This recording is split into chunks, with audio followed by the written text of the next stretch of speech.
ఏడాది జోరుగా పెరిగిన బంగారం ధరలు వచ్చే ఏడాదిలో మాత్రం నెమ్మదించవచ్చని చెబుతుంది ప్రపంచ స్వర్ణ మండలి WGC. మునుపన్నడు లేని విధంగా దేశంలో పాసిడి ధర ఈ సంవత్సరం అక్టోబర్లో ఆల్ టైమ్ హైకి చేరిన విషయం తెలిసిందే.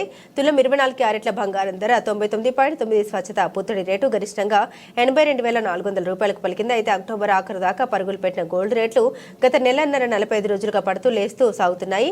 ఈ నేపథ్యంలో WGC తాజా అంచనాలు సైతం ప్రస్తుత మార్కెట్ తీరుకు అనుగుణంగానే ఉన్నాయి. కొత్త ఏడాదిలోనూ మార్కెట్ ట్రెండ్ ఇదే రీతిలో ఉండవచ్చన్న అభిప్రాయాన్ని 2025 అవుట్లుక్ లో వ్యక్తం చేసింది. ఏడాది మొదలు ఇప్పటిదాకా దేశీయ మార్కెట్లో బంగారం ధరలు 30% పైగా పుంజుకున్నాయి. సెంట్రల్ బ్యాంకులు ముఖ్యంగా పీపుల్స్ బ్యాంక్ ఆఫ్ చైనా బంగారం కొనుగోలుకు పెద్దపీట వేసింది. RBI సైతం గోల్డ్ రిజర్వులకు అత్యంత ప్రాధాన్యమిస్తున్న సంగతి తెలిసిందే.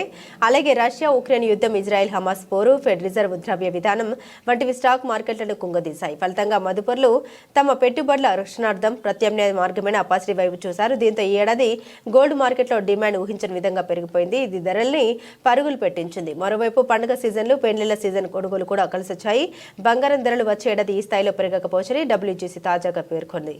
జీడీపీ వృద్ధి రేటు, ద్రవ్యోల్బణం వంటి అంశాలు గోల్డ్ మార్కెట్ క్రయ విక్రయాలను ప్రభావితం చేయవచ్చని అంటుంది. జనవరిలో అమెరికాకు రాబోయే నూతన అధ్యక్షుడు డొనాల్డ్ ట్రంప్ తీసుకునే నిర్ణయాలు వాణిజ్య యుద్ధాలకు తెరలేపవచ్చన్న ఆందోళన కనబరిచింది. మరి పరస్పర సుంకాలతో మదుపరులు, కొనుగోలుదారులు మార్కెట్కు దూరం కావచ్చని, దీంతో ఆయా దేశాల జీడీపీ విపణిలో డిమాండ్ పడిపోవచ్చని హెచ్చరించడం గమనార్హం. కానీ ఇప్పటికే అయితే బంగారం ధరలు అంతర్జాతీయంగా గరిష్ట స్థాయిలోనే కదలాడుతున్నాయి.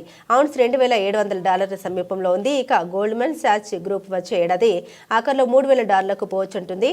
UBS AG అంచనా $2,900గా ఉంది.